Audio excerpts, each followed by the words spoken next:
மறைந்த தமிழ் திரைப்பட தயாரிப்பாளர் ஏவிஎம் சரவணன் படத்தை திறந்து வைத்த முதலமைச்சர் மு.க.ஸ்டாலின் தமிழ் திரையுலகிற்கு கிடைத்த பொக்கிஷம் ஏவிஎம் சரவணன் என புகழாரம் சூட்டினார்.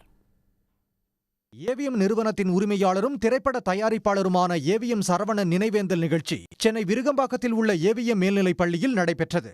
இந்நிகழ்ச்சியில் முதலமைச்சர் மு.க.ஸ்டாலின் கலந்து கொண்டு மறைந்த ஏவிஎம் சரவணன் உருவப்படத்தை திறந்து வைத்தார்.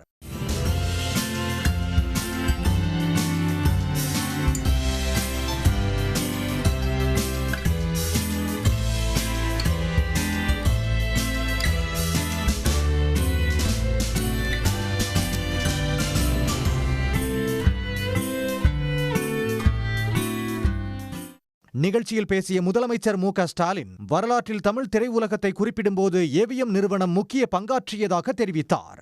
ஏவிஎம் சரவணனுக்கும் கலைஞருக்கும் இடையேயான உறவை பகிர்ந்து கொண்ட முதலமைச்சர் மேயராக தான் பதவி வகித்த போது பள்ளி மாணவர்களை விமானத்தில் அழைத்துச் செல்ல உதவியவர் ஏவிஎம் சரவணன் என்றும் குறிப்பிட்டார். மேலும் ஏவிஎம் சரவணனுடன் பழகிய நினைவுகளை பகிர்ந்த முதலமைச்சர் அவரது பண்புகளையும் சிறப்புகளையும் நினைவு கூர்ந்தார்.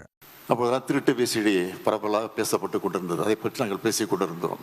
அப்போது சொல்வார், அதெல்லாம் சாதாரணமாக போச்சு, அதெல்லாம் கட்டுப்படுத்த முடியாது, நீங்கள் என்ன தான் சட்டங்களை போட்டாலும் அதையெல்லாம் கட்டுப்படுத்த முடியாது, கண்டு காணாமல் போகணும்.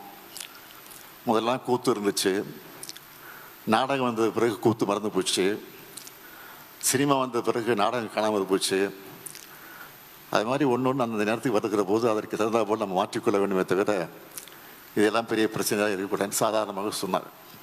நான் அதையெல்லாம் இப்போ நினச்சி பார்க்குறேன். பார்ப்பது இன்னும் சொல்ல வேண்டும் என்று சொன்னால், அவர் கை கட்டுகிறார்னு சொன்னால், நம்ம எல்லாம் அவர் பாசத்தோடு நம்மை கட்டி போட்டு வைத்திருக்கிறதற்குத்தான் அவர் கை கட்டி இருக்கிறார் என்பது காட்டி கொண்டிருக்கிறார். ஆகவே அவருடைய புகழ் வாழ்க வாழ்க வாழ்க என்று சொல்லி முடிக்கிறேன்.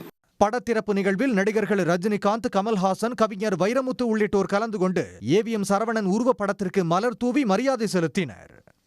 உடனுக்குடன் செய்திகளை தெரிந்து கொள்ள சன் நியூஸ் பெல் ஐகானை கிளிக் பண்ணுங்க.